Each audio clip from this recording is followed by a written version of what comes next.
Assalamualaikum warahmatullahi wabarakatuh. Yang terhormat Ibu Lia Uziawati selaku dosen pengampu dari mata kuliah Standar Akuntansi. Perkenalkan, kami dari kelompok 10 yang beranggotakan saya sendiri, Muhammad Ahmad, dan rekan saya Faisal Gifari, Nur Indah Kusumaningrum, dan juga di video kali ini, kami akan menjelaskan tentang PSAK 1 yang berisi tentang penyajian laporan keuangan. Nah, pertama ada pendahuluan. Dewan Standar Akuntansi Keuangan Ikatan Akuntansi Indonesia (DSAKIAI) mengeluarkan pernyataan standar akuntansi keuangan atau PSAK 1 yang mana isinya tentang penyajian laporan keuangan versi dari tahun 2009 yang menggantikan PSAK sebelumnya. PSAK 1 2013 merupakan adopsi dari IAS 1 berlaku efektif pada 1 Januari 2013 menggantikan satu yang berada di tahun 2009 dan disahkan oleh DSAKIAI pada tanggal 19 Desember tahun 2013. Yang mana isinya adalah dasar-dasar penyajian laporan keuangan secara khusus. PSAK 1 mengatur pertimbangan menyeluruh untuk penyajian laporan keuangan, panduan tentang laporan keuangan, dan persyaratan minimum untuk laporan keuangan. Selanjutnya kita menuju ke ruang lingkupnya. Entitas menerapkan pernyataan ini dalam penyusunan dan penyajian laporan keuangan bertujuan umum sesuai dengan standar akuntansi keuangan. Pernyataan ini itu tidak berlaku bagi penyusunan dan penyajian laporan keuangan untuk entitas syariah. Nah, selanjutnya laporan keuangan. Laporan keuangan adalah suatu penyajian terstruktur dari posisi keuangan dan kinerja suatu entitas. Tujuan laporan keuangan adalah untuk memberikan informasi tentang posisi keuangan, kinerja, dan naskah suatu entitas yang bermanfaat bagi berbagai pengguna laporan dalam membuat keputusan ekonomi. Laporan keuangan juga menunjukkan hasil sumber daya yang dipercayakan kepada mereka. Laporan keuangan menyajikan informasi aset, liabilitas, ekuitas, dan beban keuntungan dan kerugian, serta kontribusi dan distribusi kepada pemilik dalam kapasitasnya sebagai pemilik.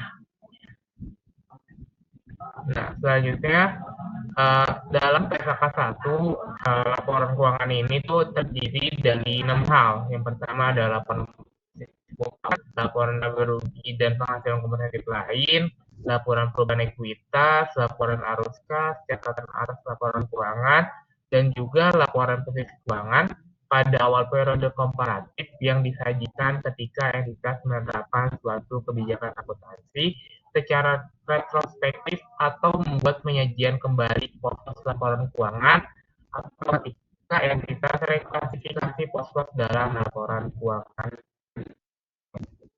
Selanjutnya yaitu adalah karakteristik umum. PSAK 1 menetapkan karakteristik umum untuk penyajian laporan keuangan secara khusus.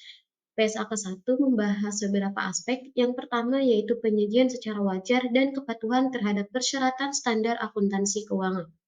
Yang kedua yaitu kelangsungan usaha.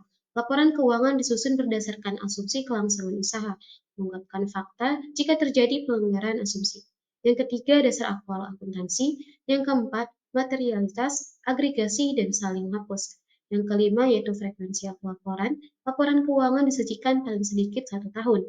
Yang keenam yaitu informasi komparatif, pengungkapan secara komparatif dengan periode sebelumnya. Dan yang terakhir adalah konsistensi penyajian dan klasifikasi pos-pos dalam laporan keuangan antar periode harus konsisten. Kemudian jenis dalam laporan keuangan itu salah satunya adalah laporan posisi keuangan. Adapun rumus dari akuntansi itu adalah aset sama dengan liabilitas ditambah dengan ekuitas. Oke, kita bahas satu persatu. Yang pertama yaitu adalah aset. Jadi, aset itu adalah sumber daya yang dimiliki dan dikuasai oleh suatu perusahaan. Aset dibagi menjadi dua, ada aset lancar dan juga aset tidak lancar. Nah, aset lancar ini memperkirakan aset atau memiliki intensi untuk menjual atau menggunakannya dalam siklus operasi normal.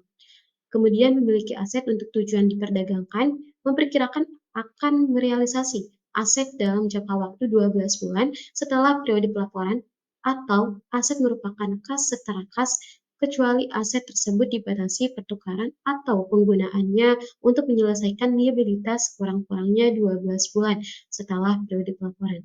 Contohnya yaitu seperti kas, kemudian piutang. Nah, aset tidak lancar yang dimaksud dengan aset tidak lancar itu berarti kebalikan dari aset lancar. Contohnya seperti bangunan, kemudian tanah, dan sebagainya. Nah, selanjutnya itu adalah liabilitas. Liabilitas itu merupakan suatu kewajiban yang dimiliki perusahaan, di mana timbul dari kejadian di masa lalu. Nah, liabilitas ini dibagi menjadi dua, ada liabilitas jangka pendek dan juga liabilitas jangka panjang. Nah, liabilitas jangka pendek itu di mana memperkirakan akan menyelesaikan liabilitas tersebut dalam siklus operasi normal. Kemudian entitas memiliki liabilitas tersebut untuk tujuan diperdagangkan. Liabilitas tersebut jatuh tempo untuk diselesaikan dalam jangka waktu 12 bulan setelah periode pelaporan atau entitas tidak memiliki hak tanpa syarat untuk menangguhkan penyelesaian selama sekurang-kurangnya itu 12 bulan setelah periode pelaporan. Persyaratan liabilitas yang dapat mengakibatkan diselesaikannya liabilitas tersebut dengan penerbitan instrumen ekuitas sesuai dengan pilihan pihak lawan, tidak berdampak terhadap klasifikasi liabilitas tersebut. Contohnya seperti utang dividen, kemudian utang biaya, pajak penjualan, dan juga tagihan listrik. Nah, sedangkan liabilitas jangka panjang itu adalah kewajiban yang harus dibayarkan oleh perusahaan namun dalam jatuh tempo lebih dari 1 tahun. Contohnya seperti utang yang berbentuk hipotek, pinjaman dana tunai, dan utang kredit bank dalam waktu jangka panjang. Selanjutnya yaitu ekuitas. Ekuitas adalah hak atau kekayaan yang dimiliki perusahaan. Adapun jenis ekuitas, yang pertama, jumlah saham modal dasar. Yang kedua, jumlah saham yang diterbitkan dan disetor penuh dan yang diterbitkan tetapi tidak disetor penuh. Yang ketiga, nilai nominal saham atau nilai dari saham yang tidak memiliki nilai nominal. Yang keempat, rekonsiliasi jumlah saham yang beredar pada awal dan akhir periode. Yang kelima, hak keistimewaan dan pembatasan yang melekat pada setiap kelas saham, termasuk pembatasan pembiayaan dividen dan pelunasan atas modal. Yang keenam, saham entitas yang dimiliki oleh entitas itu sendiri atau oleh entitas anak atau oleh entitas asosiasi. Dan yang terakhir itu, saham yang dicadangkan untuk penerbitan dengan hak opsi lain kontrak penjualan saham, termasuk jumlah dan persyaratan. Nah, baik, di sini ada laporan laba rugi dan penghasilan komprehensif lain, yang mana laporan laba rugi dan penghasilan komprehensif lain ini menyajikan sebagai tambahan atas bagian laba rugi dan penghasilan komprehensif lain. Yang poin pertama adalah laba rugi, kemudian total penghasilan komprehensif lain, penghasilan komprehensif untuk periode berjalan. Jadi jika entitas menyajikan laba, maka tidak perlu untuk menyajikan laba rugi dalam laporan yang menyajikan penghasilan komprehensif. Dalam informasi yang disajikan pada bagian laba rugi ataupun laporan laba rugi yang diisyaratkan oleh SAK, itu bagian laba rugi atau laporan laba rugi itu mencakup pos-pos yang menyajikan jumlah periode seperti pendapatan, kemudian biaya keuangan, bagian laba rugi, dan dari entitas asosiasi dan ventura bersama yang dicatat menggunakan metode ekuitas, dan mungkin beban pajak dan jumlah tunggal untuk total operasi yang dihentikan. Ini menurut PSAK 58. Nah, di sini terdapat poin yang mana laba rugi ini selama periode. Jadi suatu entitas itu mengakui nih seluruh penghasilan dan beban pada suatu periode dalam laba rugi itu kecuali suatu PSAK mensyaratkan atau mengizinkan lain. Nah, dalam sini juga terdapat penghasilan komprehensif lain selama periode, yang mana entitas ini mengungkapkan jumlah pajak penghasilan terkait dengan setiap komponen dari penghasilan komprehensif lain, termasuk penyesuaian reklasifikasi, baik dalam laporan laba rugi dan penghasilan komprehensif lain atau dalam pencatatan atas laporan keuangan. Jadi SAK sendiri itu menjelaskan apakah dan kapan sih jumlah yang sebelumnya diakui dalam penghasilan komprehensif lain ini direklasifikasikan ke laba rugi. Baik, di sini juga ada laporan perubahan ekuitas, yang mana informasi yang disajikan dalam laporan perubahan ekuitas ini sebagaimana yang disyaratkan sebagai berikut. Yang pertama itu total penghasilan komprehensif selama periode berjalan yang menunjukkan secara tersendiri jumlah total yang dapat diatribusikan kepada pemilik entitas, induk, dan non-pengendali. Kemudian yang kedua ada setiap komponen ekuitas itu dampak penerapan retrospektif atau penyajian kembali sesuai dengan PSAK 25 yang mana kebijakan akuntansi, perubahan estimasi akuntansi dan kesalahan. Nah, di sini juga untuk setiap komponen ekuitas, rekonsiliasi ini antara jumlah tercatat pada awal dan akhir periode secara tersendiri mengungkapkan masing-masing perubahan yang timbul dari laporan laba rugi sendiri, penghasilan kompresif lain, dan transaksi dengan pemilik dengan dalam kapasitasnya sebagai pemilik. Nah, di sini juga laporan perubahan ekuitas sendiri itu dalam catatan atas laporan keuangan.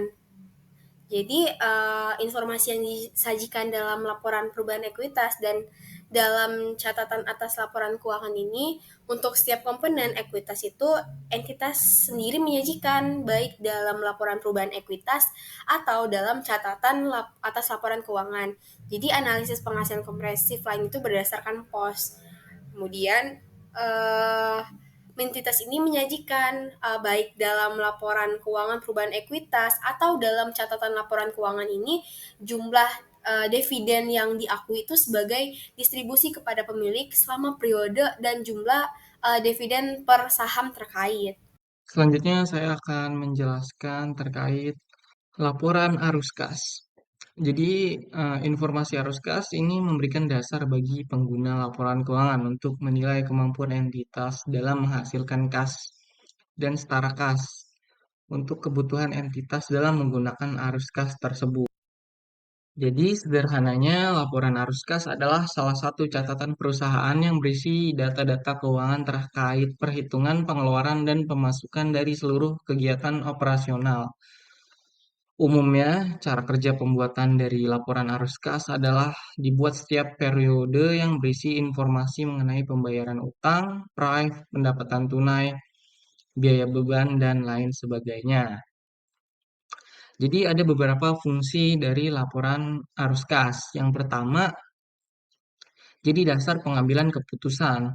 Melalui informasi yang disajikan dari laporan arus kas, ini membantu perusahaan terkhusus pihak manajemen dalam mengambil keputusan paling dasar. Jadi perusahaan lebih mudah dalam menyusun strategi serta membuat langkah selanjutnya. Yang kedua, menilai dan mengevaluasi kemampuan perusahaan. Fungsi laporan arus kas membantu para pelaku usaha dalam menilai kemampuan perusahaan untuk mendapatkan catatan keuangan yang ideal. Selain itu, mereka juga dapat mengevaluasi suatu perusahaan apakah memiliki kondisi keuangan yang sehat atau tidak. Nah, hal itu bisa dilihat dari kemampuan entitas saat membayar kewajiban dari beban operasionalnya. Yang ketiga, melindungi transaksi investasi. Dengan adanya laporan arus kas, perusahaan akan lebih mudah dalam memonitor transaksi investasi serta seluruh pendanaan yang sudah maupun sedang berlangsung. Oleh karenanya, perusahaan dapat langsung mengetahui penyebab perubahan aset jika suatu saat terjadi masalah, sehingga transaksi investasi dapat dilindungi. Yang keempat, memberikan keterangan laba dan kas bersih. Arus kas adalah akan memberikan keterangan atau catatan laba serta laporan pemasukan dan pengeluaran bersih yang sudah dihasilkan oleh perusahaan. Ada beberapa metode laporan arus kas. Yang pertama ada direct method. Direct method atau yang disebut metode langsung dalam laporan arus kas adalah membuat catatan keuangan dengan cara mengelompokkan pemasukan dan pengeluaran. Data yang dikelompokkan berupa kegiatan operasional, pembiayaan, serta transaksi investasi perusahaan. Disusun menjadi beberapa kategori yang berbeda. Yang kedua, indirect method atau metode tidak langsung. Dalam laporan arus kas, menyusun catatan keuangan berdasarkan laba rugi bersih dari perusahaan. Untuk melakukan metode ini, perlu mengkoreksi segala hal yang mempengaruhi transaksi kas bulanan perusahaan. Selain itu, identifikasi jumlah penghasilan dan beban investasi, baik untuk periode sebelumnya maupun di masa yang akan mendatang. Baiklah, selanjutnya dan yang terakhir adalah catatan atas laporan keuangan. Jadi dalam catatan atas laporan keuangan yang biasa disingkat CALK menyajikan beberapa informasi dasar dari penyusunan laporan keuangan dan kebijakan akuntansi. Selanjutnya mengungkapkan informasi yang diisyaratkan oleh SAK yang tidak disajikan di bagian manapun dalam laporan keuangan. Juga menyediakan informasi yang tidak disajikan dalam laporan keuangan, tapi informasi tersebut masih relevan untuk memahami laporan keuangan. Nah, dari CALK ini bisa memberikan informasi dari sumber daya yang tersedia untuk bisnis, seperti kapasitas produksi, cadangan kas, jam kerja, inventaris, mekanisme pengiriman, presentasi WIP atau work in progress, dan lain sebagainya. Informasi ini begitu membantu dalam pemahaman bisnis yang lebih baik karena perubahan dalam pemanfaatan sumber daya membantu para stakeholder dalam mengambil keputusan keuangan. CLK juga harus mengisyaratkan mengenai potensi penghasilan bisnis dengan aset dan kewajiban ekonomi, sehingga manajemen dapat memutuskan tingkat ekspansi. Nah, ketiga komponen laporan keuangan secara bersamaan harus memberikan informasi tentang kapasitas pendapatan entitas. CLK juga bertujuan untuk menjadi dasar pengambilan keputusan stakeholder perusahaan seperti owner, pemerintah, direktur, karyawan, pelanggan, pemasok, penyedia keuangan, dan masyarakat luas. Beberapa poin contohnya adalah karyawan perlu mengambil keputusan apakah akan tetap bekerja atau tidak di perusahaan tersebut. Pelanggan perlu mengambil keputusan apakah akan membeli lebih banyak pesanan atau tidak. Dan penyedia keuangan juga harus mengambil keputusan dari informasi yang ada dalam CLK sehingga bisa mengambil keputusan apakah layak untuk memberikan pinjaman kepada entitas tersebut. Nah, CLK ini juga melaporkan efektivitas dan efisiensi pengelolaan. Sangat bermanfaat untuk pemilik perusahaan karena pemilik perusahaan juga enggak setiap harinya memantau operasi bisnis, sehingga pemilik perusahaan juga menunjuk manajemen untuk menggantikan pekerjaannya. Dan keuangan yang kuat merupakan gambaran dari efektivitas dan efisiensi pengambilan keputusan oleh manajemen. Pada akhirnya, semua undang-undang, peraturan, standar akuntansi, kerangka akuntansi ada dalam CALK. Laporan keuangan adalah ringkasan dari kegiatan operasional perusahaan selama periode tertentu dan oleh karena itu diperlukan untuk menyediakan berbagai penjelasan untuk membantu pembaca dalam memahami laporan dengan baik tanpa terjadinya misinterpretasi. Nah, ada beberapa unsur dalam eh, penyusunan CALK itu sendiri. Yang pertama ada unsur umum. Nah, dalam umum ini biasanya mencakup sejarah dan latar belakang perusahaan, ADART, visi dan misi, status badan hukum, penawaran saham, dan kebijakan lainnya. Selanjutnya, unsur kebijakan akuntansi seperti asumsi dasar dalam penyusunan laporan keuangan, pengukuran laporan keuangan, multi currency, dan lain sebagainya. Yang ketiga ada unsur dari kepatuhan laporan keuangan.